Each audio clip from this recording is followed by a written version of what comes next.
Alright, this video is for adults only. If you are not an adult, please exit this video immediately. This YouTube channel is for adults only. Also, do not return unless you're an adult. Thank you. Okay, in this video, I'm going to talk about a reaction I had starting in childhood to abuse, to growing up in an abusive environment and abusive household, dysfunctional family, all that. And it's also about adults that I see this kind of behavior. I still overall see it in others and in myself, and I call it tough girl. Okay, it's when, well, basically you see someone who is nice and there's something that will trigger them, I should say, to be really tough. And these are females. I usually do not call grown women girls. They are women. Okay, let me go on. Okay, an example of it would be, how many of us have heard, this, like I said, a woman say something like, she's nice, and she would say, all of a sudden say, but if you bother my children, and then she'll continue, and it's like a threat. Okay, now self-defense and defense of a child, I do not see that in any way, shape, form, or fashion as abuse. As self-defense is separate from abuse. But you'll hear something like that. And all of a sudden, to me, that's like tough girl. Or you'll hear people talk about, especially women, I think it's mainly women, if you watch videos or somewhere online and somebody seems rather threatening to them, you'll hear them say something like, well, I have a police officer who lives in front of me, or next door, or down the road. There's a police substation, or whatever they call it, down the road. And that applies to me too. Police officers have to live somewhere, okay, and their stations are somewhere. But when you hear it, you feel that tough girl. Maybe you do, maybe you don't. I do. And that they are showing, I'm not going to allow this, you to mistreat me.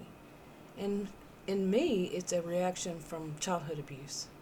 And as I mentioned in my first video, when my narcissist, well, I don't even want to call him narcissistic.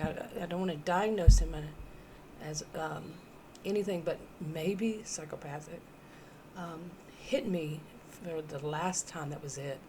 When I was 12, I came up fighting mad. Go watch that video and you'll hear more about it.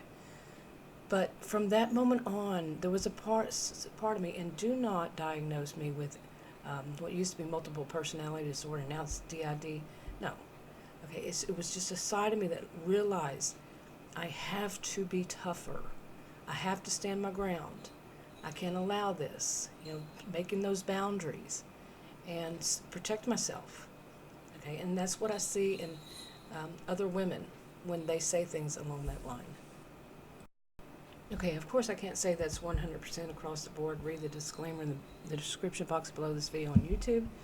It's not a one-size-fits-all kind of thing, and they might be saying it for whatever other reason. But for me, that's what it is. And I try to stop myself from doing that. Oh, you hear my little puppy, I nicknamed Mayhem. But yeah, I try to stop myself from doing that. I feel like at this age or this stage in life, I shouldn't need to do that. Okay, to go back to basically what I grew up having in me is, to be tough at times. I'm a nice person. I'm not a, real tough person, but people see me that way. Okay, and there's more to that. They do. They see me as a tough woman, and it involves their ignorance, really, when it comes down to it. Okay, I'm going to go back to some childhood here. Now, I've mentioned in the first video, in early childhood, very early, I developed an adrenal disorder, and I see it as developed it out of, due to domestic violence, family violence, being beaten as a child. And it wasn't until I was in kindergarten, I guess I was 5 then, I went to a private kindergarten, that I realized there was something different about me. And it wasn't just me, it was me and another little girl. And back then, it was a private school, like I said, and it only had kindergarten. And it was on the first day of school. Our restrooms for girls were separate, in a separate building from boys, a separate building from the classroom. And we basically had to go line up to go outside and go into the building for the restroom. And first day of school ever for me. And me and this one other girl realized, we kind of looked around and looked at one another, and we were both very tall, okay? All the other girls were little. This other girl, she was, I don't even remember her name, but we went to school all the way through graduation high school, 12th grade graduation together. But we weren't close after that, but I could see that when we both said something, why is it that we're so taller than these other girls? Okay, that's never changed. I am taller than your average male. Okay, now she was what we used to call back then, which we shouldn't have, beanpole. I'm more hourglass. And she went more like a route that maybe just wasn't really what she wanted to do. But I know that she was on like she was on the basketball team in high school, and that actually played other schools, districts and stuff. And me, no, not so much, but anyway. Okay, and now as the years went on, more and more I experienced bullying from other students, bullying from other people, humans. I wanted to say humans, adults. Kids in the class. But back then we didn't have this no tolerance for, on bullying and policies and stuff like that. We didn't have that. I didn't even know what the word bully was until I was an adult. Never heard anything about being bullied. Maybe something on TV once, and people try to say, well, this is how you handle a bully. There's no one way to handle a bully. I can't see why anybody would think that one size fits all, and that could put people in danger. But anyway, so I learned really young, kindergarten, 5 years old, that I was different. Okay, it was never that I was, and from that time onward, I was never what some would consider as normal.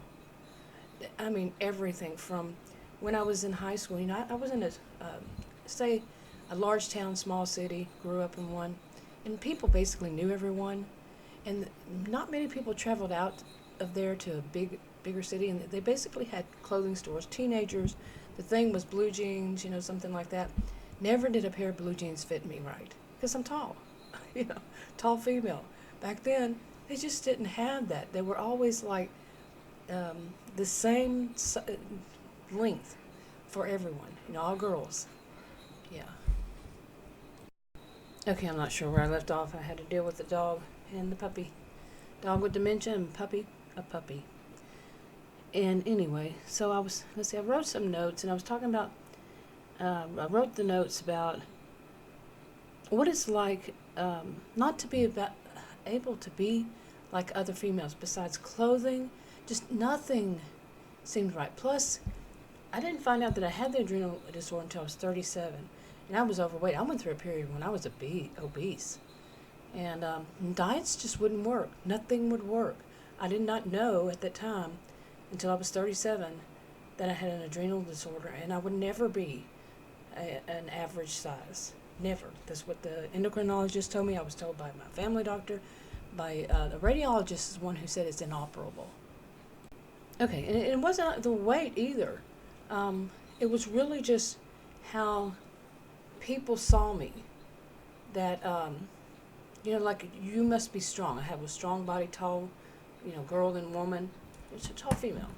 And they saw me as somebody who they should be afraid of. Okay, and here I am. I used to call myself a gentle giant. But yeah, that's how they saw me. And they also saw me as not, it's a very strange thing. I did a video on this like 2 or 3 years ago. It's very strange where they don't like, in a way, allow you to have anything about you that is effeminate, is, like other females. Not all, of course, I'm not totally unique. But, like emotions. They didn't want to hear my emotion. Well, I've mentioned in videos before that I was around a lot of people who are, I call a narcissistic histrionic blend. And if it's not about them, they don't want to hear it. And also, it's more like you can live a secret life, not in the way that you don't want to tell people stuff. It's quite opposite. It's you want to tell them, but they don't want to listen. The narcissistic histrionic type. So, but all around, just whenever I would express an emotion, like say I'm crying at something, they'll look at me like, what's wrong with you? That's not what you should do. You shouldn't behave that way. You should be strong. Okay, you hear chaos. Okay, and you can see what I'm saying is they really expected me to be, people do, still to this day, expect me to be tough girl. Okay, what I call tough girl. You see somebody's having a problem here. Okay, now imagine how confusing this can become. You're being female, and being treated face to face a certain way. Like I should be tough. This actually happened before my mother died, and she was here. She had dementia, and I had to call the police because she was having really odd reactions. And I worked with people with dementia, and I had to call the police because she refused to go to the hospital. And they came out and they spoke to their doctor, and the doctor said no, given the situation, she needs to come to the hospital. He basically, I guess, in a way, OPC'd her, maybe. I don't know.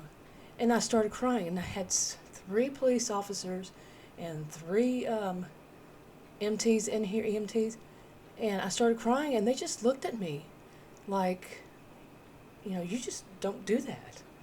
You see? And this kind of thing. But here's the total opposite. Over the phone, let's just say over the phone. You can see it could be anywhere else. But over the phone, they don't know what I look like. They don't know who I am. They hear female. And I'm treated like other females. I'm not treated as different as you have to be tough, you have to be strong. I'm treated as female. So imagine this confusion that can come about. Really, I've noticed it, so I recognize it. But still, it's very, it can be very confusing. This is not really where I was going with this video, but okay. But anyway, I think other women can relate to this, especially around my age and older. I don't know, any women. That of being treated different too. Now, another thing I wrote down was something about kung fu. I remember when I was the tough girl side. It was before I was 12. I was in elementary school, and these 2 or 3, the tough girls, the actual tough girls at school, came walking toward me, and they would pick on me, and I would say, you better quit because I learned kung fu. They laughed at me. And one of them, I still talk to her on Facebook, but she was also different, considered different. Things change as you grow older. She's really nice now. So, anyway. So, some of us can relate to this of not feeling normal, not being treated as normal. I'm doing air quotes here around normal. But, how many of us remember the song, what was it, Janice Ian, I think? What was it, at 17? You know what I'm talking about, which one? And we could relate to it. We weren't treated the same as other ones. And that did apply to me then, and it does now. That at least the feeling I had from that song. And but so many things were, you're allowed to do this, and you're not allowed to do that, especially with my generation, such as, I think I mentioned it one time before, that I was on the debate team. And when I was in high school, I don't remember what grade it was. I joined a lot of clubs back then, and because we got to go on trips, and I was interested in debate. And I was told after we went to all these classes, we went on trips and stayed there and all this stuff. When these classes, I don't know what you'd call him, but it was the teacher, the coach actually. And he said, well, you'll never be able to debate. And I said, why? And he said, because girls aren't allowed to debate. I said, well, why? He said, that's just how it is. Well, he wasn't all that. He probably shouldn't have been over that group. But, yeah, at my age, this day and time, not this day and time, that day and time, when would that have been? In the late 1970s, early 1980s? Yeah, we weren't allowed to debate because we were female. We were girls. Boys could, girls couldn't. Teenagers. Yeah, but some of us have been through this so much, and that is abuse from so many different ways. It's so abusive. Abuse is not just physical. A lot of people think it's still to this day, think it is. But some can relate to that. You feel that feeling of you have to be tough and you have to stand up for it when you really shouldn't need to stand up for anything. It should not be a question. It should not be there that you feel that need to be tough girl. Okay? Okay, and I do want to talk about those of us that say women who had been through things like childhood abuse, some kind of, some people these days just call it narcissistic abuse in their life, and some who were different, and let's just say the ones who are different and went through that, this early childhood, and then through adulthood, they kept getting in relationship with men who were narcissistic, as it turned out. And my question has always been and I think some have actually said this, that's what the narcissistic men pick, is there's no blame on the victim. They pick someone who has been somehow mistreated because they're somehow seen as different. Now, you might not be all that different, but they see it that way. They say this is a person that can mold or has already been molded, into someone who would just accept abuse. And then they do the love bombing, and they're the most wonderful person in the world at first, until they reel you in, and then they start abusing you once they've reeled you in. And the way they choose it, I'm trying to choose my words right here. The way they choose that person is because, like I just said, they feel that person has already been knocked down plenty of times, and they still are I don't know what to say from there. I'm not going to blame a victim on this. It's not the victim's fault, but I've wondered that, and I've seen that a lot. If you see a really, really, really handsome man, and it's not just about that, it can be about many things, and then they're with someone who does not fit the perfect little mold, of a woman that would be with that man. And that's bad that people do that. It's bad that people, I would say that, but I think some can relate to what I'm trying to say. And you wonder, is that what he did? And it's not that he's looking for a trophy wife. He's looking for someone who would be his mini-me, and somebody he could abuse, his victim, his target, his to take all his abuse out on, to make them do everything for him. The woman to do everything for him. You see? Okay, I didn't like the way any of that sounded, but I think some people know what I'm trying to say, and it's not insulting to those of us who, can relate to that song at 17. But I do, honestly, I do really wonder if they pick the people like that on purpose. And that is so dehumanizing to us when we start to even think like that. We start to blame ourselves in some way, that we're not good enough for somebody who is like us. We would be the normal ones, except probably like the anxiety and the self-image, all that we develop because of these types who are so judgmental on who is right for whom. Yeah, I think you might understand what I'm trying to say. But I had written down one more thing, and I think it was years ago. People used to say, there was I don't know if it was a meme or what, that had on it something like that all a woman had to say, like if another woman asked, how are you doing, all she'd have to do is sigh and then say men, and that the other woman would immediately understand it. And it was, I don't remember, it was quite common, but how, I don't remember. But I think that can be on both genders. It doesn't have to be another woman understanding, and another man could be saying it, and a man could be saying it, anything like that. But I don't know why I wrote that down. I think I'm worn out after the puppy's, he's sleeping underneath my feet right now, or by my foot, one foot.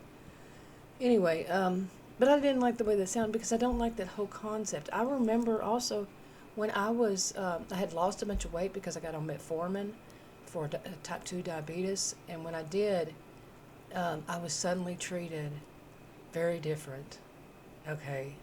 And it ticked me off, especially by men. Men would run up and open doors for me and stuff like that never had before. I was just like, I was invisible, don't even look that direction.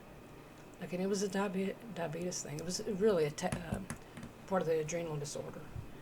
But, yeah, that, and just that, it was so offensive to me. And that whole thing of just not being treated the same, like this thing you see in the back, not being able to buy something like that, because I would be laughed at if I bought anything that looked like a girl, like what I was when I was young, for prom or whatever.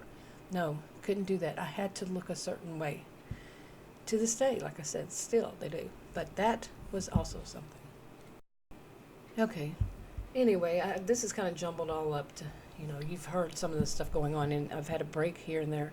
But yeah, it's about having to become so tough because of the way you're treated by others. And being female. Now, I'm sure there are males who are treated poorly too, but I'm female and I'm talking about females. So I'm not trying to pick sides and say it's all men who do bad, all women. No, I don't think that way at all. But for women, I think there's something added. We all know females earn less than males. We all know that there are differences in society. The way females are treated and males are treated. And like I had mentioned this about, over the phone, they treat me a different way than they do in person.